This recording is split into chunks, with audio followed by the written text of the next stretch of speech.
Avis vascular centre మన దేశంలోనే the best varicose vein hospital. నేను మహారాజు గారి కొడుకు చిట్టుబాబు గారిని కలిశాను సార్. కలిసినప్పుడు వేరే సందర్భంలో ఆయన చెప్పింది అదే, స్క్రిప్ట్ మీద, డైలాగ్స్ మీద, కృష్ణ గారి మీద సినిమా ఆవుద్దన్న నమ్మకం టీం మొత్తానికి ఉంది. కానీ అలాంటి సినిమాకి మార్కెట్ లేదు. ఒక మొండి ధైర్యంతో చేశారు, ఒక నమ్మి చేశారు అని చెప్పారనమాట. సో అదే అడిగాను సార్. అల్లూరి సీతారామరాజు గురించి నాకు ఇంకా కొన్ని ప్రశ్నలు ఉన్నాయి. దానికంటే ముందు కాస్త ముందుకెళ్తే, మోసగాళ్ళకి మోసగాడు తర్వాత కృష్ణ ఆల్మోస్ట్ సూపర్ స్టార్, అంటే ఇంకా ఆయనకు తిరుగులేని స్థానం వచ్చేసింది. అలాంటి సమయంలో తన కోసం రాసుకున్న స్క్రిప్ట్, తను డబుల్ యాక్షన్లో చేసుకోవాలనుకున్న స్క్రిప్ట్, దేవుడు చేసిన మనుషులు, దాంట్లోకి ఎన్టీఆర్ని ఎందుకు తీసుకున్నారు? ఎన్టీఆర్ని తీసుకొని మళ్ళీ అదే సినిమా వల్ల ఎన్టీఆర్తో ఎందుకు గొడవ పడాల్సి వచ్చింది? ఎన్టీఆర్ అంటే ఇప్పుడు పొన్నెంటి కాపురం నెక్స్ట్ కృష్ణ గారు రామారావుని ఎప్పుడు అభిమానించేవాడు ఫస్ట్ నుంచి. ఎప్పుడైనా మోసగాడు సినిమా ఆయనకు చూపించారు. చూపించినప్పుడు రిలీజ్ ముందు ప్రొజెక్ట్ ప్రివ్యూలు వేసే టైం ఆ రోజులు, ఇప్పుడు ఎవరు చూడలేదు కానీ ఆ రోజులు సినిమా చూసి చాలా బాగుంది బ్రదర్, బాగా చేసావు, కానీ ఒక సెక్షన్ ఆఫ్ ఆడియన్స్ మిస్ అవుతావేమో సినిమాకి అన్నారు. అని లేడీస్ సెక్షన్, ఆయన చెప్పినట్టే లేడీస్ సెక్షన్ మిస్ అయ్యాము దాంట్లో. మోసగాడు రాలేదు. పిక్చర్ హిట్ బాగా ఆడింది, అన్నీ ఉన్నాయి. ఆ ఉద్దేశంతోనే నెక్స్ట్ ఏదైనా ఫ్యామిలీ సినిమా చేద్దామని పన్నెండు కాపురం చేసాం. పన్నెండు కాపురం ఆల్ సెక్షన్స్, లేడీస్, మాస్ అందరి హిట్ అయినప్పుడు ఆయన 100 days ఫంక్షన్కి చీఫ్ గెస్ట్గా పిలిస్తే బెదవాడ వచ్చారు. అక్కడ థియేటర్లోనే కృష్ణ గారు మీతో సినిమా చేయాలని ఉంది బ్రదర్ అంటే, అన్నగారంటే ఆయన వెంబటే అక్కడ స్పాంటేనియస్గా అనౌన్స్ చేశాడు, నేను నెక్స్ట్ పద్మాలయలో కృష్ణ గారు సినిమా చేస్తున్నాను, కృష్ణ సినిమా అని. ఎన్టీఆర్ ఆ తర్వాత ఏదో ఆంధ్ర స్టేషన్ గొడవలో ఆంధ్ర ఆయన సపోర్ట్ చేయటం, వాళ్ళు విభేదించడం, ఆంధ్ర స్టేషన్ సపరేట్ జయ ఆంధ్ర మూమెంట్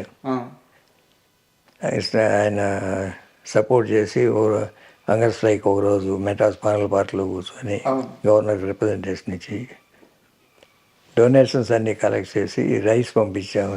కృష్ణ గారు సపోర్ట్ చేశారని జయాంధ్ర ఉద్యమానికి ఆయన ఎన్టీఆర్ గారు. బట్ నేను అడుగుతుంది సార్, దేవుడు చేసిన అప్పుడు దేవుడు చేసిన మనుషులు చేద్దాం అనుకొని కథ హనుమంతరావు తయారు చేశారు.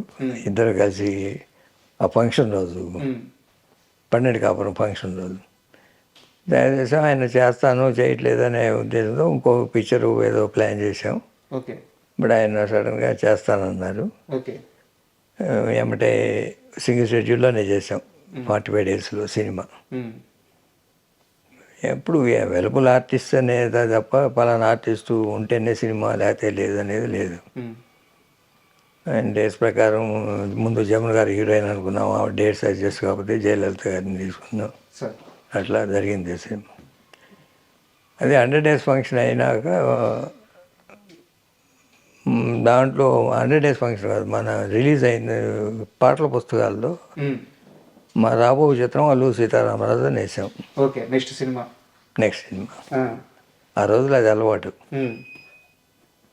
ఆయన కూడా చేసి మా పాటల పుస్తకంలో వేసాడు, మా రాబో చిత్రం అల్లూరి సీతారామరాజు అని. అప్పటికి ఎన్ని ఏళ్ళ క్రితం సార్? అది 11 years క్రితమే.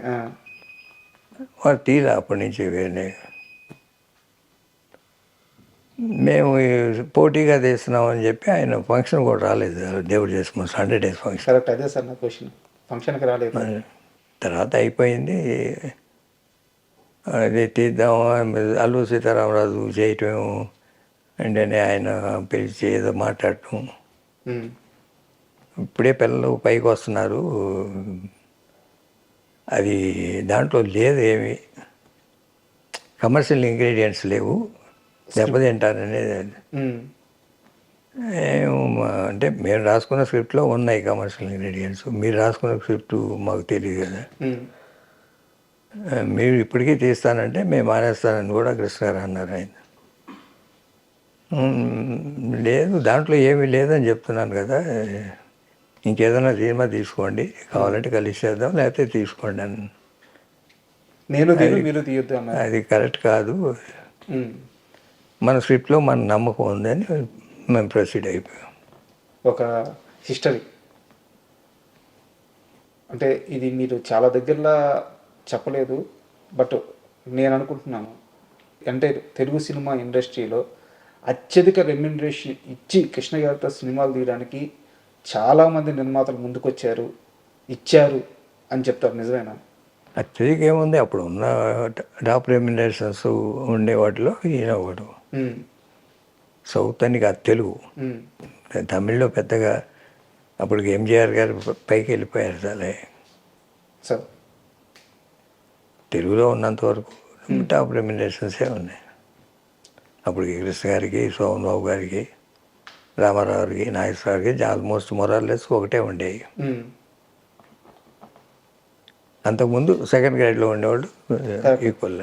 అల్లూరి సీతారామరాజు తర్వాత ఆల్మోస్ట్ నెంబర్ 1 ఇంకా. అవును.